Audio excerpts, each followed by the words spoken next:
và số đây bong bong ở cái video này xem nhật bong bong đặt đăng hay có ai dùng lớn mà ngập toàn đăng thế có ai do thôi chưa phải giàu nhé vì mình sắm khăn nèแต่มาปราการបានជួយយើងបានសម្រាប់ពេលដូរអេក្រង់ទូរស័ព្ទភ្ញៀវដែលភ្ញៀវទូរស័ព្ទមកលុតយើងទៅតេស្តអេក្រង់ឲ្យបើមកជាប់លេខកូដយើងអត់ដឹងថាត្រូវតេស្តថាច់តាមណាសម្រាប់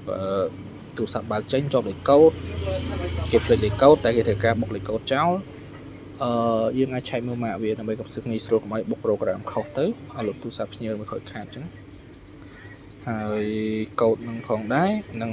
ប្រាប់នៅតិចទៀតហ្នឹងគឺយើងចូល emergency ហ្នឹងយើងចុចផ្កាយធុងឈូក899ធុងឈូកធ្វើការបញ្ជូនមកយើងចេញផ្ទាំងហ្នឹងហើយសម្រាប់បើសិនជាយើងចង់ដឹងទូរស័ព្ទ version អីស៊េរីអីយើងចុច software version ហ្នឹងមកនេះចេញលេខកូដមកអញ្ចឹងយើងមិនឆែក Google ទៅយើងដឹងម៉ាកវាត្រូវអត់ហើយបើសិនជាយើងចង់ test ថាច់ហ្នឹងយើងចូល manual test មិញហ្នឹងហើយយើងចូលកន្លែង device debug ហ្នឹងយក touch screen test មកពេលហ្នឹងយើងនឹងមាន handwriting ដើម្បីអស់មើលថាថាច់យើងជាប់មួយដាច់ដល់កន្លែងដល់គេមិនអត់ចឹង